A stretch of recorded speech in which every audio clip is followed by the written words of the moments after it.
Bien, bonjour à tous. Bonjour Toulon. Bienvenue à nos participants qui nous rejoignent dans le Var. Je suis très heureux de vous accueillir pour cette présentation destinée aux Youth Banks.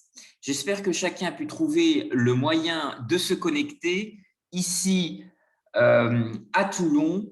Le sujet d'aujourd'hui va se décliner dans un format relativement court de 40 à 45 minutes dans lequel va vous être présentée une initiative audacieuse. Celle-ci s'inscrit dans une actualité qui, elle aussi, nous invite à être d'audacieux conquérants et vous allez le découvrir au fil de cette présentation. Elle sera aussi déclinée en anglais pour favoriser la compréhension auprès de participants qui seraient anglophones. Je vous remercie en tous les cas d'avoir répondu présent à cette invitation et je vous propose d'introduire ce débat d'abord par un prisme historique et ensuite nous rentrerons dans un prisme plus orienté sur l'innovation avec nos voisins irlandais. Alors tout d'abord, rappeler la dynamique, l'ouverture des échanges maritimes de Toulon avec le reste du monde qui s'illustre même de l'autre côté de l'Atlantique, puisqu'il existe un jumelage nord-américain avec une ville partenaire de Virginie qui a s'inscrit dans la politique des relations internationales développées par la ville de Toulon, à travers des jumelages, à travers des partenariats. Et je vous cite plus particulièrement ce cas spécifique transatlantique. Il est intéressant parce que l'Irlande dispose d'un ministère de la diaspora. Et sur la côte est des États-Unis, plus particulièrement en Virginie, il existe une communauté irlandaise extrêmement active et qui pourrait vivifier, dynamiser les relations de jumelage avec Toulon et ses villes partenaires. Alors, la grande histoire maritime de Toulon a fait rayonner le Var au-delà des mers et au-delà des océans, avec de grands armateurs, des corsaires, des marins audacieux. Je voudrais rappeler l'ouverture du port du Levant sur le Ponant, et en particulier en direction de l'Atlantique Nord, puisque, vous le savez sans doute, il a existé des échanges extrêmement forts, à la fois des liens avec les Irlandais lorsqu'ils étaient en rébellion contre le pouvoir britannique, qui a été aussi extrêmement actif ici en Méditerranée, et des liens interceltiques existent encore parce que Toulon dispose d'une communauté bretonne encore très présente à travers les générations. Et je vous parlais de ce jumelage en Virginie avec Norfolk qui, d'une certaine façon, tisse sur l'océan un pont transatlantique, un pont interceltique avec la communauté irlandaise de cette ville partenaire nord-américaine. Donc, ce qui montre bien que le port du Levant est aussi ouvert très largement sur le Levant et les échanges transatlantiques. Il y a aussi des échanges méditerranéens qui ont été extrêmement riches. Je voudrais parler de l'hivernage de la flotte ottomane qui, à l'époque de Soliman le Magnifique, est venue à Toulon. Elle a scellé une alliance diplomatique extrêmement forte pendant la période de la Renaissance avec François Ier. Et la cathédrale de Toulon sera à ce titre transformée en mosquée pour permettre aux marins ottomans d'exercer leur culte et en retour, l'accès des négociants toulonnais dans les différents comptoirs de l'Empire ottoman, ces comptoirs de la Sublime Porte, seront également utiles pour développer une relation triangulaire avec l'Irlande, notamment au moment de la grande famine en Irlande, où des cargaisons humanitaires seront envoyées, en particulier vers le port de Drogheda, au nord de Dublin. Et ce rôle de toile économique et culturelle toulonnais aura un rôle extrêmement important pour permettre ce lien, cette passerelle entre Constantinople et les ports irlandais sur la côte d'Émeraude. Ce qui montre de façon assez exceptionnelle ce pouvoir de la mer, cette source de créativité qui offre énormément de liens et d'opportunités à développer ensemble. Depuis 1821, il existe une banque assez exceptionnelle qui est le Crédit municipal de Toulon, qui a développé une activité historique de prêt sur gage, qui était là aussi pour aider les marins et qui s'inscrit totalement dans l'héritage du Mont de Piété, qui a une origine italienne au XVe siècle et qui est incarné dans son emblème par un griffon. Et je pense que ce sujet que nous abordons aujourd'hui sur l'idée de faire émerger une banque participative dédiée aux jeunes est sans doute l'occasion de porter une réflexion futuriste sur les financements innovants, sur le rôle aujourd'hui de créer justement de nouvelles alliances, de nouvelles dynamiques. Dans ce sens, le Crédit municipal de Paris, qui a inspiré de nombreuses autres villes, à Lyon, à Bordeaux, et cette institution historique qui est le Crédit municipal de Toulon, pourrait certainement tracer un sillon pour relier les jeunes aux dispositifs qui existent et qui peuvent être mis à leur disposition en termes de financement. Alors, les relations avec l'Irlande sont aussi riches et dynamiques à travers le sport, bien sûr, et je voudrais rappeler les synergies qui existent déjà en matière d'échanges sportifs entre le rugby club toulonnais et le pays du trèfle. Vous savez que le symbole qui entoure le club toulonnais, c'est le muguet.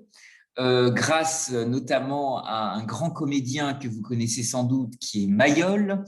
Et l'Irlande a aussi, elle aussi, un emblème extrêmement fort qui est le trèfle. Alors, réfléchissons ensemble comment associer le muguet toulonnais, le trèfle irlandais et développer ensemble de nouvelles dynamiques collaboratives. C'était le rêve d'un très grand écrivain qui s'appelait Victor Hugo et qui a imaginé une œuvre exceptionnelle qui s'appelle « Les travailleurs de la mer », dans lequel il imagine la figure d'un roi au crinier de l'océan.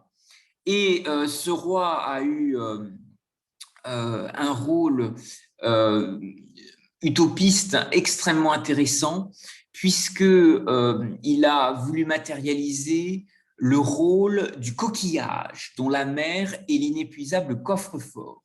Vous savez que le coquillage a eu un rôle extrêmement important, pas seulement en Méditerranée, mais aussi en Afrique et dans l'océan Indien, parce que pendant longtemps, c'était aussi une monnaie qui a été utilisée.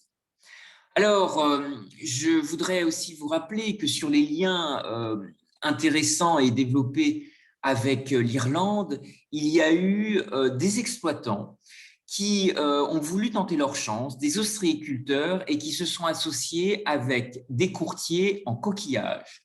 Certains ont racheté des petites exploitations et ont fondé Sophie Selfish, la société franco-irlandaise.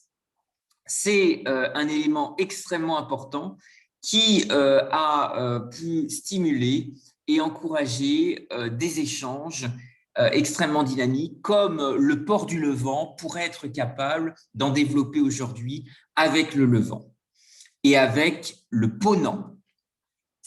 Ce double ancrage, cette double ouverture nous montre un chemin à parcourir sur la valorisation de nouvelles ressources liées à la mer. Je vous cite ici l'exemple des huîtres. Quelques chiffres à prendre en considération. On considère aujourd'hui que 86% des huîtres irlandaises sont exportées vers la France, ce qui est extrêmement important. Considérer aussi que 3 à 4 années d'élevage sont nécessaires pour obtenir une huître commercialisable. Donc, ce qui indique que c'est aussi un processus qui s'inscrit dans le temps.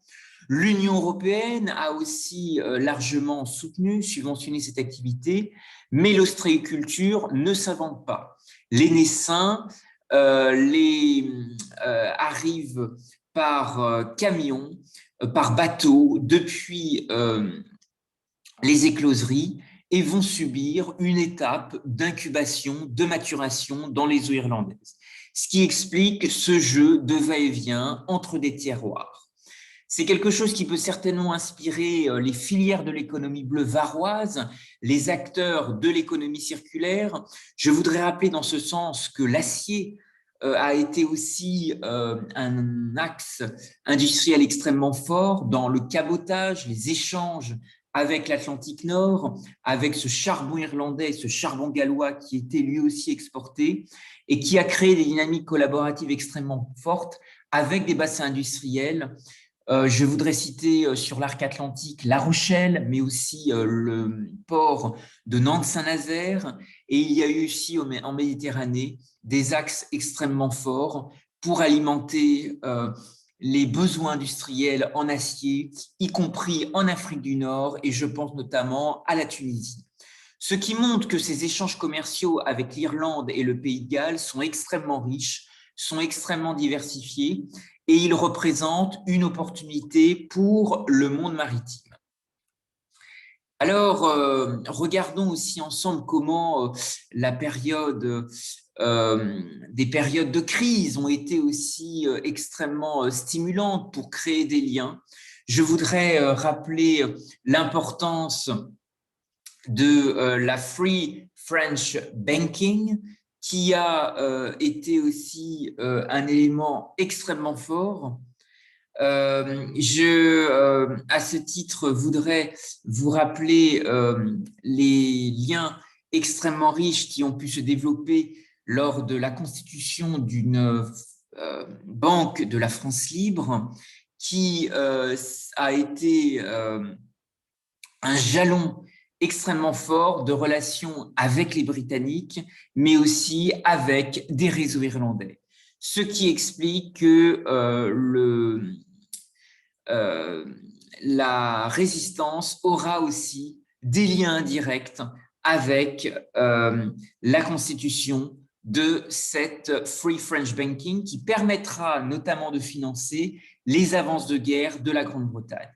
Alors même si l'Irlande a eu un rôle de neutralité pendant la Seconde Guerre mondiale, il y aura néanmoins des réseaux celtiques qui s'activeront dans le contexte de la résistance. Et je voudrais rappeler aussi l'importance de la France libre, qui a eu un rôle, bien entendu, extrêmement important en rade de Toulon. Alors, des écrivains irlandais ont aussi encouragé, partagé cette mémoire à travers leurs plumes, à travers des écrits. Je voudrais citer un prix Nobel de littérature qui s'appelle Samuel Beckett et qui a été un formidable témoin à travers le rôle historique de solidarité de la Croix-Rouge irlandaise qui, elle aussi, a été extrêmement active pendant la guerre. Alors, ce contexte des frontières que nous allons évoquer ensemble évolue. Il évolue fortement à la lumière du Brexit, à la lumière des nouveaux échanges qui pourraient se développer avec les autoroutes de la mer et en particulier avec notre voisin irlandais. C'est une nouvelle dynamique qui rentre en compte aujourd'hui à l'heure où les transporteurs irlandais cherchent à contourner le Royaume-Uni.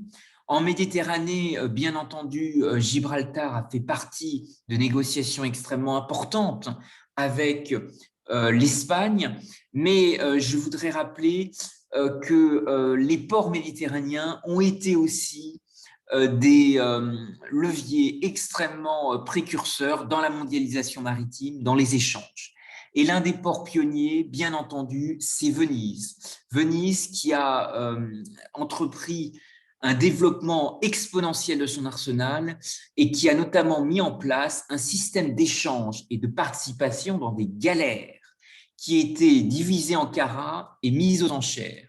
Et je pense que c'est une odyssée maritime qui rentre bien aussi en écho avec l'âge d'or du Var, qui a été extrêmement ouvert dans ces échanges maritimes, qui a cristallisé des dynamiques d'innovation dans la haute technologie navale.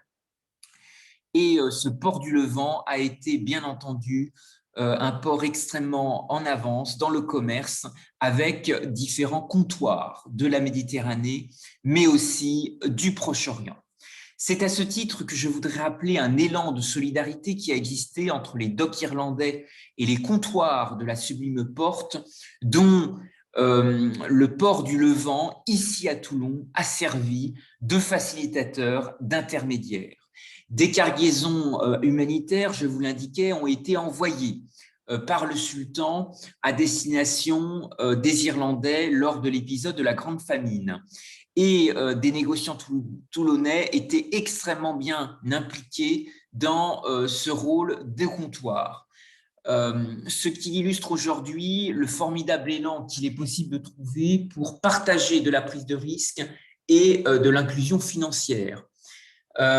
C'est un sujet qui rentre au devant de la table aujourd'hui de grandes institutions multilatérales, qui est au débat de grands forums économiques comme celui de Davos, où en 2016, Christine Lagarde a présenté une étude extrêmement intéressante sur l'impact que représentent aujourd'hui les technologies blockchain et le pouvoir qui peut être offert aujourd'hui en matière d'inclusion financière. Alors, ces relations avec l'Irlande appellent beaucoup d'innovation. C'est le sens d'une tribune qui a été publiée dans les colonnes du Irish Times d'un diplomate qui est Jean-Yves Le Drian et qui a encouragé de nouvelles dynamiques de coopération avec l'Irlande. Vous avez ici le fronton de l'ambassade de France à Dublin qui porte ce message « France, you closest EU neighbor ». Donc cela montre effectivement les dynamiques croisées que l'on peut imaginer avec les ports, avec l'économie circulaire, avec les financements innovants, l'économie bleue, bien entendu, qui fait partie intégrante de l'économie varoise. Alors, pour financer de nouveaux projets, pour imaginer de nouveaux liens ensemble, il faut réfléchir également au rôle des financements innovants. Et je vous invite à retrouver sur Google cette tribune qui a été publiée par Jean-Yves Le Drian le 2 janvier dernier et qui est vraiment là pour conduire des opportunités de coopération, de travail collaboratif avec le partenaire irlandais qui est bien entendu actif dans l'Union européenne.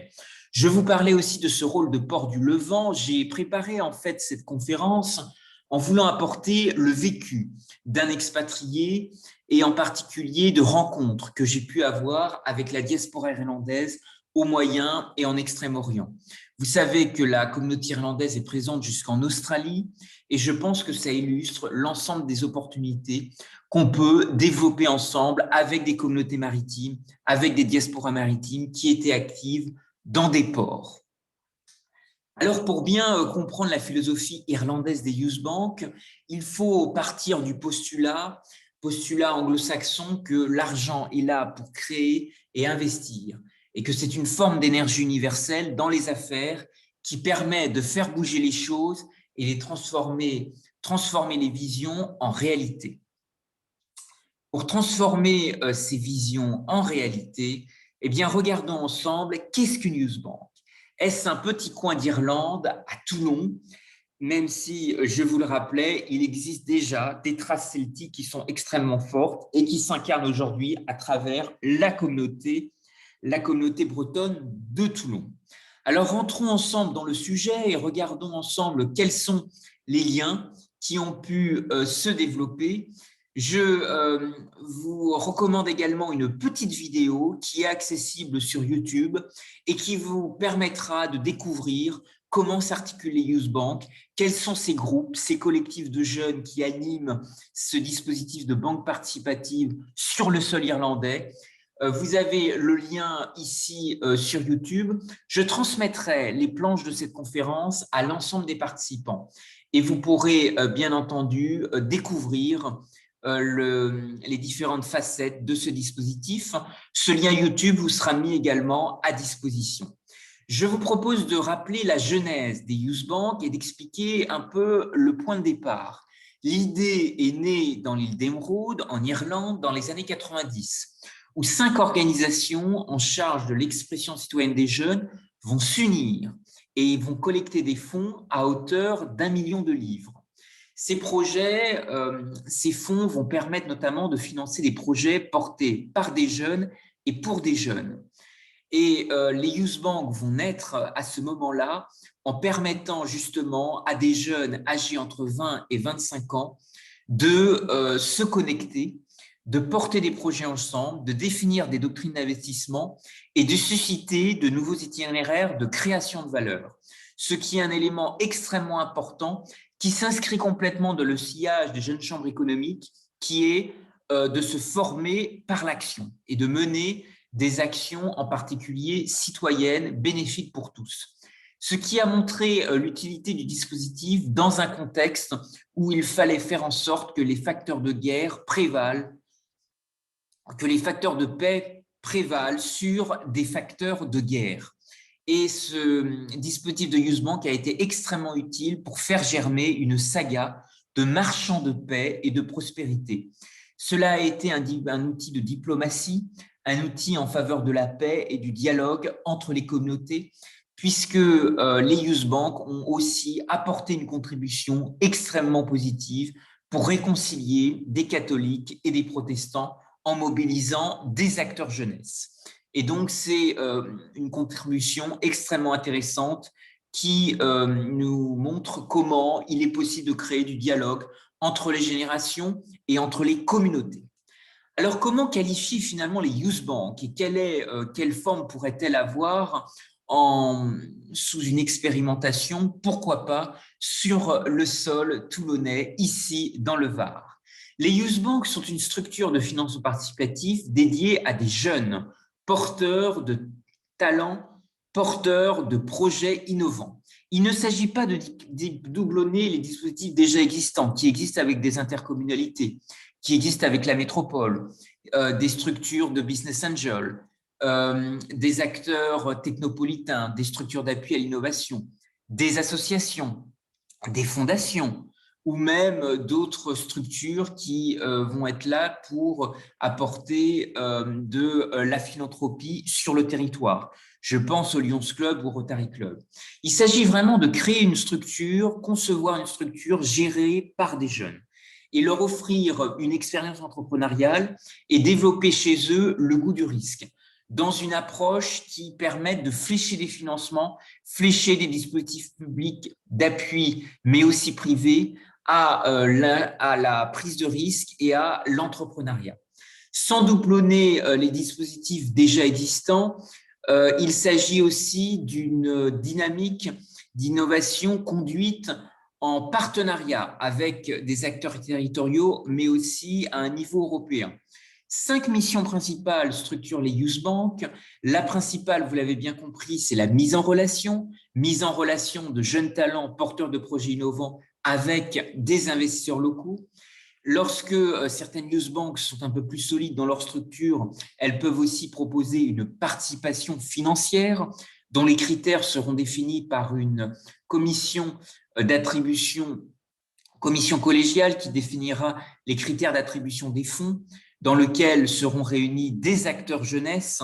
Il est possible aussi d'offrir des conseils personnalisés, des orientations vers des guides, des mentors, des parrains, des structures qui pourront être là pour apporter du conseil. La Youth Bank se veut davantage un lieu de ressources qu'une structure émettrice de ces conseils, car les dispositifs sont déjà pléthoriques. Il existe déjà France Initiative, énormément d'acteurs qui se développent. La Youth Bank est aussi finalement un lieu pour mener des actions de sensibilisation dans les écoles, dans les universités. Il y a eu une étude qui a été menée extrêmement intéressante qui a souligné combien le crowdfunding, ce financement par la foule, était un levier extrêmement intéressant. Il était souligné notamment lors de ces analyses sociologiques que finalement, les personnes qui participaient financièrement à ces plateformes avaient envie d'aller beaucoup plus loin et de participer notamment en termes de conseils. Je vous signale des chiffres extrêmement intéressants si on regarde les besoins, notamment en matière d'entrepreneuriat des jeunes. On considère aujourd'hui que 50 à 60% des jeunes ont envie de créer une entreprise. C'est énorme. Cela révèle un formidable potentiel qui aujourd'hui s'illustre, mais qui rencontre malgré tout plusieurs freins. Les freins principaux sociologiques qu'on peut évoquer, c'est à la fois un essoufflement, un manque de dynamisme des jeunes par rapport au circuit bancaire classique qui est ressenti par la plupart des acteurs jeunesse. On peut également souligner un manque un manque de transition expérientielle entre l'adolescence, l'âge adulte et la période de fin d'études. Et enfin, le manque de moyens financiers comme principal handicap à la concrétisation d'un projet de création.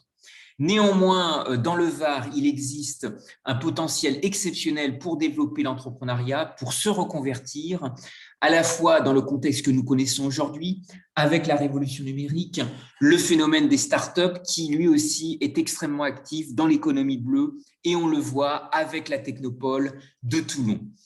Alors, de nouveaux défis pourraient justement développer de nouvelles monnaies peut-être coopératives, créer de nouveaux liens avec les acteurs de l'économie sociale et solidaire, les acteurs du monde coopératif, parce que le secteur mutualiste est aussi très fort dans le Var, l'envie de coopérer est forte, et les Youth Bank ont mis en place des golden rules, des règles d'or pour structurer ces règles de coopération.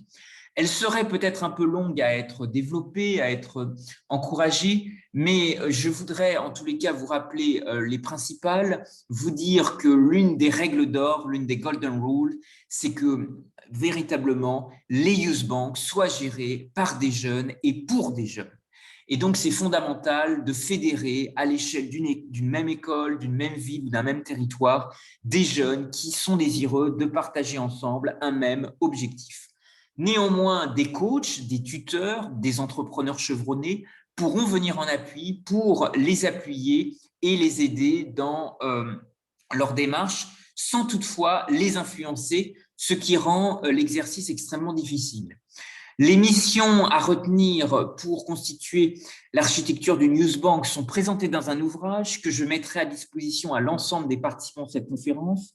Je vous transmettrai la version numérique de cet ouvrage. Elles permettent de suivre les étapes clés qui pourraient, pourquoi pas, permettre, et nous allons en débattre, permettre une expérimentation ici dans le Var. Je vous rappelle à ce titre l'importance qui a aussi été soulignée au Royaume-Uni et en Irlande de confédérations. Ces confédérations sont des structures supports qui permettent de faciliter la mise en place et l'expérimentation de Youth Bank dans les territoires avec un développement de relations institutionnelles, une mise en relation avec des investisseurs locaux et de l'aide, bien entendu, à du portage de projets qui va permettre à des jeunes de se structurer, de développer ensemble des dynamiques collaboratives. Et donc, ces structures supports sont extrêmement importants. Il existe une confédération irlandaise des Youth Bank en Irlande, en Écosse, au Pays de Galles et aussi en Angleterre. Et il pourrait tout à fait y avoir une confédération des Youth Bank en Méditerranée qui pourrait se structurer avec un réseau de villes partenaires. Et je pense que Toulon pourrait tout à fait être le flambeau de cette initiative en s'appuyant sur la richesse des acteurs maritimes, des acteurs de l'innovation. Je suis heureux de vous faire part effectivement d'une publication mise à la disposition de l'ensemble des acteurs Un livre blanc a été réalisé. Il permet aux participants ici à cette conférence dans le Var de peut-être découvrir plus en détail et de se faire une sorte de religion sur le sujet, essayer de voir quels sont les freins, les accélérateurs à ce type d'expérimentation sur le territoire toulonnais. Je vous dirais également qu'il existe peut-être un véritable laboratoire d'idées à l'échelle de la Méditerranée à activer parce que de nouveaux leviers en termes de financement innovant peuvent bousculer les lignes en permanence. Je voudrais vous citer peut-être quelques exemples qui peuvent nous inspirer et qui viennent de nos voisins irlandais. Dans le monde anglo-saxon, il y a un véritable dynamisme pour créer de la philanthropie, pour encourager des acteurs à développer des projets. Et se développe notamment un modèle qui s'appelle le Media for Equity, qui est une autre voie pour le financement des associations et des startups. C'est un formidable levier qui a été développé ici en France, notamment par Aéroport de Paris, mais qui pourrait certainement être encouragé par des technopoles, par des opérateurs de mobilité urbaine. Ici, vous avez l'exemple d'un arrêt de bus qui justement met en scène ce modèle de Media for Equity en offrant des espaces publicitaires pour des associations et des startups. Et c'est peut-être une possibilité qui peut être offerte à des porteurs de projets innovants au sein du Newsbank de bénéficier, au-delà d'un mécénat financier, d'un mécénat de compétences et de justement être peut-être les acteurs d'une réappropriation de l'espace public en ayant des espaces publicitaires mis à leur disposition comme des collectivités le font déjà dans le Var, pour faire connaître des festivals, des actions événementielles, des manifestations qui dynamisent le territoire. Alors, pour débattre et continuer ensemble ce débat, je voudrais vous signaler des outils numériques. Il existe un compte Instagram, un compte Twitter et une page Facebook qui s'appelle Newsbank France et qui permet de retrouver l'ensemble des ressources créatives mises à votre disposition. D'autres débats seront organisés en Méditerranée, en Tunisie, à Monaco et dans d'autres grands pôles d'innovation méditerranéens. Je voudrais vous remercier à tous pour votre échange et vous inviter à participer à cette aventure. Il existe de nombreux éléments historiques qui pourraient sans doute dynamiser les liens. Je vous propose d'ouvrir les échanges et si vous souhaitez réagir, posez vos questions dans la bulle de discussion où vous pouvez aussi utiliser le micro.